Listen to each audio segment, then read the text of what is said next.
Nandito tayo ngayon sa Tanawan City, Batangas, ang duyan ng mga bayani. Para kausapin ang kanilang butihing mayor. Tara, samahan niyo ako.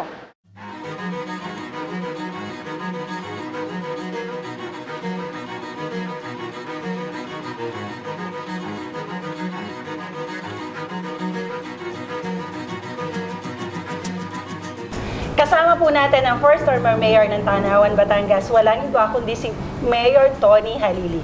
Mayor, magandang umaga po. Magandang umaga. Kumusta ang pagiging bagong mayor ng Tanawan, Batangas? Ito, masaya na mahirap, nakakapagod, pero exciting. Ano yung nakakapagod? Nakakapagod dahil maraming ginagawa, maraming dapat gawin.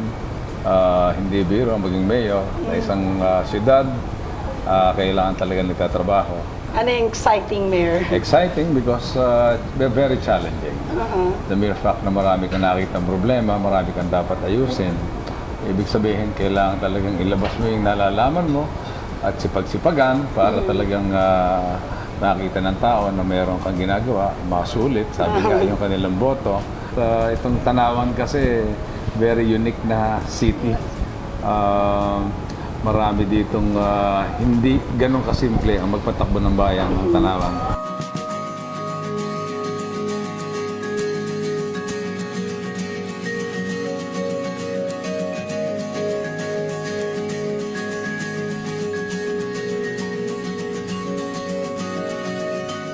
Sa 2 months and a half mo, pagiging mayor, ano ang nagawa ng isang Mayor Halili?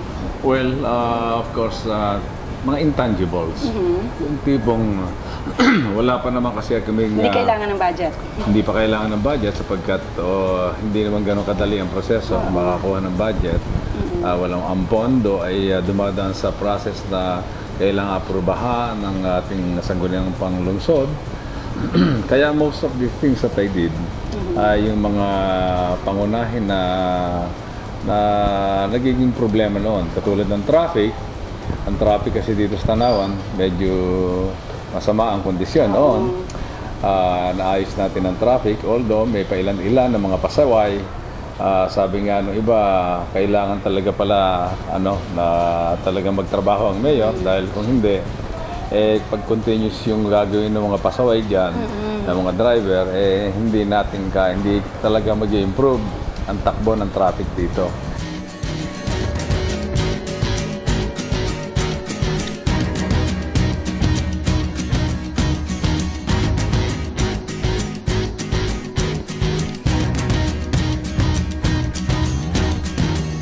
Kumusta ang peace and order sa Tanawan, Batangas? Well, ang peace and order, of course, hindi ganun katahimik ang Tanawan. No?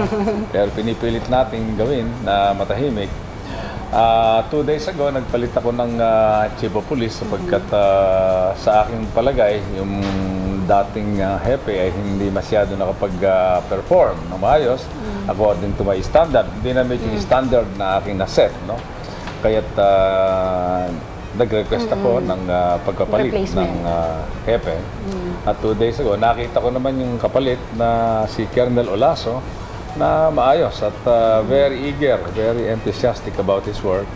I think malaki ang maitutulong niya. At nakikita ko na yung pagbabago doon sa pananaw pati ng mga kapulisan, ng buong kapulisan. Ngayon ay sila medyo mas maganda at inspirado.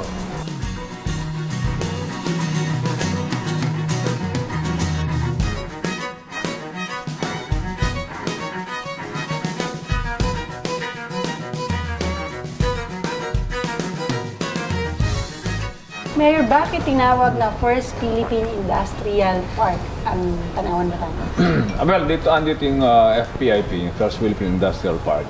Kung nasaan yung mga locators, yung malalaking mga kumpanya, mga multinational, nandito yung Philip Morris, Nestle, Canon, Brother, Honda, nandiyan sila. Marami sila dyan. Sa katunayan, almost half of the revenue ng Tanawan City Government comes from the taxes paid by the FPIP locators. Maraming pakinabang. Malaking tulong sa Tanawan, pag-unlad ng Tanawan yung mga locators doon.